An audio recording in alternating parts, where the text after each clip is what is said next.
નમસ્કાર દર્શક મિત્રો, N7 ગુજરાતી ન્યૂઝમાં આપનું હાર્દિક સ્વાગત છે। સમાચારની વાત કરવામાં આવે તો જંબુસર પોલીસ સ્ટેશનના ગુનામાં આરોપીને પકડવા ગયેલી પોલીસ પર મરચાની ભૂક્કી નાખી હુમલો કર્યો।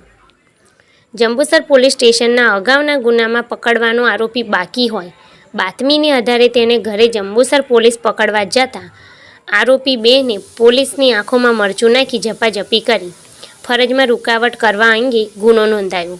ગત તારીખ 20/5/2024ના રોજ બપોરે 4:30ના અરસામાં જંબુસર પોલીસ સ્ટેશનમાં જંબુસર પોલીસ હાજર હતા। તે દરમિયાન પોલીસ કોન્સ્ટેબલ સુરેશજી ગંભીરજીનાઓને બાતમીદારથી બાતમી મળેલ કે અગાઉના ગુનામાં આરોપી જાગીર ઇસ્લામભાઈ અહેમદભાઈ કુરેશી રહે જંબુસરનાઓને પકડવાનો બાકી હોય તે તેના ઘરે આવેલ છે, જેથી જંબુસર પોલીસે બાતમીવાળી જગ્યાએ પહોંચતા આરોપી ઘરમાં હાજર મળી આવેલ અને તેને ગાડીમાં બેસાડવા જતાં આરોપીની બહેન ઘરમાંથી લાલ મરચાંની ભૂક્કી લાવી આંખમાં નાખી અને આરોપી તથા તેની બહેને પોલીસ સાથે ઝપાઝપી કરી તથા પૂનમ પોલીસ સાથે પણ ઝપાઝપી કરી ધમકી આપી પોલીસના ફરજમાં રૂકાવટ કરેલ હોય, જેથી બંને વિરુદ્ધ જંબુસર પોલીસે ગુનો નોંધી કાયદેસરની કાર્યવાહી હાથ ધરી હતી।